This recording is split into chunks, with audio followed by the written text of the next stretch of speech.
मुस्कुराओ कि जिंदगी लौटे, रेत के शहर में नमी लौटे। मुस्कुराओ कि जिंदगी लौटे, रेत के शहर में नमी लौटे। होठों पर जम गए हैं सन्नाटे, कुछ किया जाए कि हंसी लौटे। मेरा शेर नहीं है, किसी और का है। मुझे शेर चुराने का, कलेक्ट करने का और लोगों से शेयर करने का बहुत शौक है। मैं आज आपको 3 छोटी छोटी कहानियां सुनाने वाला हूं और इन स्टोरीज के माध्यम से हम उस शख्स को याद करेंगे, उसको श्रद्धांजलि, उसको ट्रिब्यूट देंगे कि जिसने हमारे देश निर्माण में एक ऐसा कंट्रीब्यूशन किया कि जिससे हमारे देश की जो बुनियाद है वो बेहद मजबूत हो जाए। कितने लोगों के बच्चे स्कूल में पढ़ते हैं? देखें, कुछ लोग ऐसे हैं जिनके बच्चे स्कूल में पढ़ते हैं। हाँ, हैं। आप कल्पना कीजिए कि आपके बच्चे को टीचर सबसे पीछे बिठाता है और एक दिन नहीं, रोज बिठाता है, और वो बाकी क्लास के बच्चों से कहता है इससे बात नहीं करनी, इससे बात नहीं करनी, इसके साथ खाना नहीं, खाना वाना शेयर नहीं करना, इसके साथ खेलना वाना नहीं, इसको अपनी किताब नहीं देनी, इससे बात नहीं करनी। आप सोचिएगा, जब वो बच्चा आपको आकर ये बात बताएगा तो आपके दिल पर क्या गुजरेगी कि मेरे साथ, मेरे ही स्कूल में मेरे टीचर ऐसा कर रहे हैं। अब आप कल्पना कीजिए 7 साल के उस बच्चे की कि जिसके साथ ये रोज होता था, रोज, और इससे भी ज्यादा होता था कि उसको ये कहा जाता कि तुम अपने घर से एक बोरी कट्टा, जिसको बोलते हैं, वो लेके आओगे, दोनों भाई छोटे छोटे 6-7 साल के, और तुम वहां बैठोगे पीछे क्लास के। मैं उस बाल अंबेडकर की बात कर रहा हूं जिसके साथ हमारे समाज ने, हमारे सभ्य समाज ने, हमारे योग्य क्वालिफाइड समाज ने इतना दुर्व्यवहार किया। और अक्सर तो ऐसा होता था कि वो प्यासे रह जाते थे कभी कभी, क्योंकि जिस दिन चपरासी नहीं आता था उस दिन वो पानी नहीं पी पाते थे बच्चे, क्योंकि उनको वो घड़ा छूना, वो नल छूना अलाउ नहीं था, क्योंकि उनको अछूत माना जाता था। हे मेरे प्रभु, कैसा मेरे देश का दुर्भाग्य कि हमारी तरह जीते जागते सांस लेने वाले हम जैसे ही लोगों को अछूत बना दिया। तो पहली कहानी इस तरह से है कि उनके पिता, जो कि कोरे गांव में नौकरी करते थे, उन्होंने उनको बुलाया, परिवार को, कि तुम बेटा आ जाना कुछ दिनों के लिए। अपने भाई को चिट्ठी लिखी कि मेरे बच्चों को लेके आ जाना। तो ये ट्रेन से कोरेगांव के लिए रवाना हो गए। लेकिन ये अपने पिताजी को, मतलब इनके जो भाई थे, वो अपने भाई को बता नहीं पाए या उन तक समाचार नहीं पहुंचा कि बच्चे आ रहे हैं। तो ये जब पहुंचे तो उनको वहां लेने वाला, रिसीव करने वाला कोई नहीं था। तो ये स्टेशन पर वेट करते रहे, बहुत वेट किया इन्होंने, लेकिन कोई आया नहीं। तो बहुत मुश्किल से इनके भाई ने एक बैलगाड़ी का इंतजाम किया, क्योंकि इनका जो गांव था वहां से वो 20 किलोमीटर दूर था जहां इनको जाना। अब ये बैलगाड़ी वाला जो है उनको लेके चल देता है, और जैसा होता है आमतौर पे, वो बैलगाड़ी वाला इनसे, परिवार से बात करने लगता है, और बातों बातों में उसको पता लगता है, अरे बाप रे, ये तो म्हार है। क्या है? म्हार, यानी कि वो जाति जिसको अछूतों में भी अछूत माना जाता था। और बड़े बड़े मजे की बात देखिए कि महार अपने आप को महाराष्ट्र का स्तंभ मानते थे कि हम महार हैं, महाराष्ट्र हमारे नाम से जाना जाता है, और उनको अछूतों में भी अछूत माना जाता था। तो जैसे ही बैलगाड़ी वाले को पता लगा कि ये तो महार है, उसने उनको ऐसे उठा के फेंक दिया जैसे हम घर के कूड़े के डब्बे को उठा के पलट देते हैं। आप सोचिए क्या बीती हो। ये विनती कर रहे हैं, हाथ जोड़ रहे हैं, भैया शाम हो गई, रात हो गई, हमें ले जाओ। बहुत विनती की इन्होंने, बहुत विनती की। यहां तक कि जो छोटे छोटे बच्चे थे उन्होंने कहा कि हम तुम्हें पैसे डबल देंगे, we will give you double the fare. तब कहीं जाके वो राजी हुआ और उसने बोला, तुमने तो मेरी गाड़ी अपवित्र कर दी, तुमने मेरे बैल अपवित्र कर दिए, अब मैं इस गाड़ी में तो बैठ नहीं सकता, मैं पीछे पीछे चलूंगा और तुम गाड़ी चलाओ। देखिए देश का दुर्भाग्य। तो ये वो मोमेंट था मेरे दोस्तों कि जब उस छोटे से बच्चे के जहन पे वो असर पड़ा, उसके नाजुक जहन पर वो असर पड़ा कि उसने मन ही मन ये निश्चय किया कि मुझे इस देश की स्थिति, इस देश के सिस्टम के खिलाफ आवाज उठानी है, और इस आवाज को उठाने के लिए मुझे खुद को बहुत काबिल बनाना है, और मेरे लिए काबिल बनने का एक ही रास्ता है, पढ़ना। और वो इस मिशन में लग गए। तो पहली कहानी तो ये।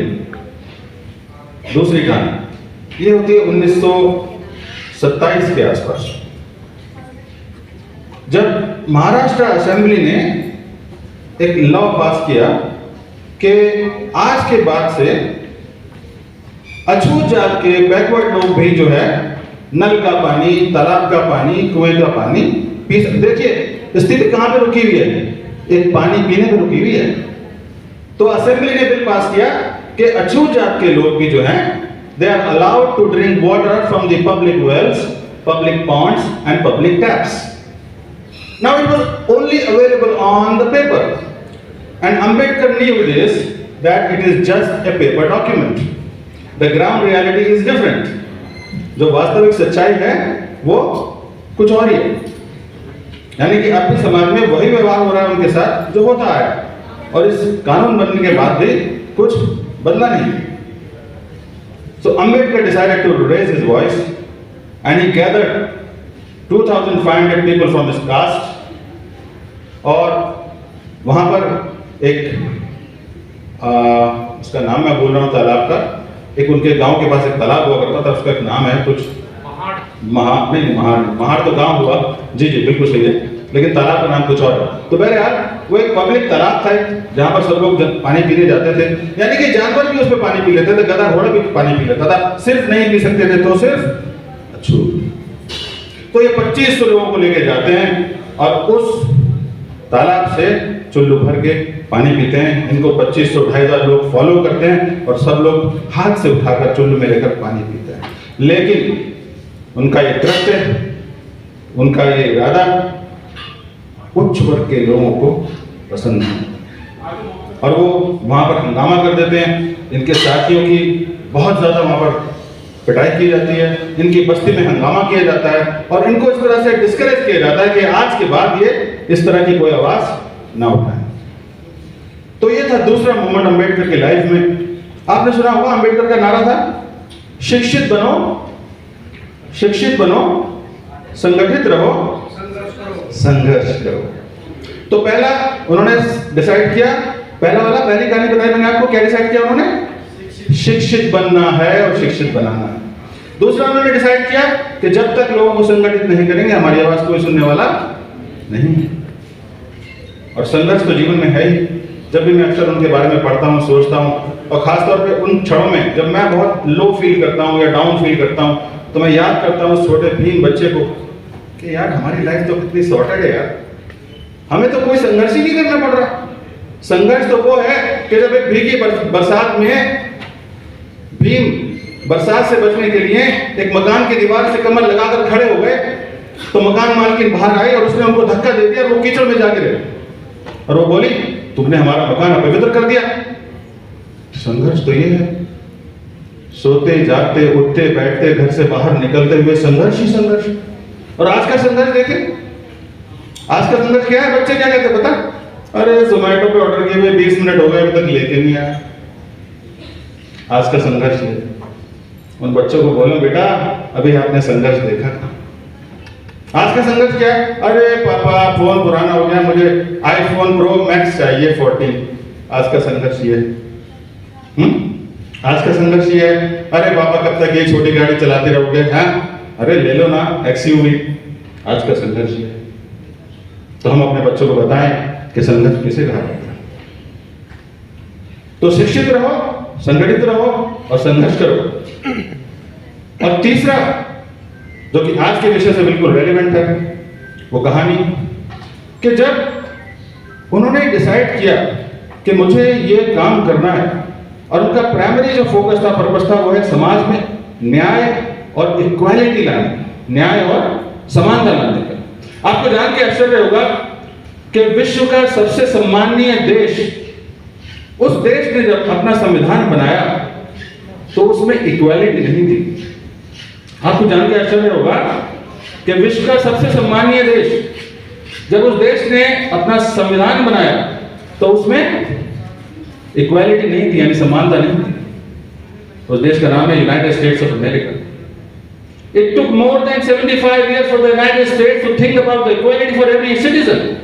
75 साल लग गए अमेरिका जैसे देश को अपने संविधान में इक्वालिटी को लाने में।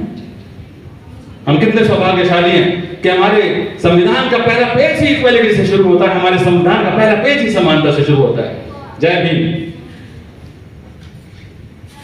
तो संविधान बनाया गया 3 साल, 1946 से 1949 तक 3 साल बाबा साहब भीमराव अंबेडकर अपनी टीम के साथ संविधान को बनाने में, संविधान को रचने में लगे रहे। बहुत मेहनत की उन्होंने, सारा काम छोड़ दिया, अपना प्रैक्टिस छोड़ दी, बिजनेस छोड़ दिया, सब कुछ छोड़ दिया।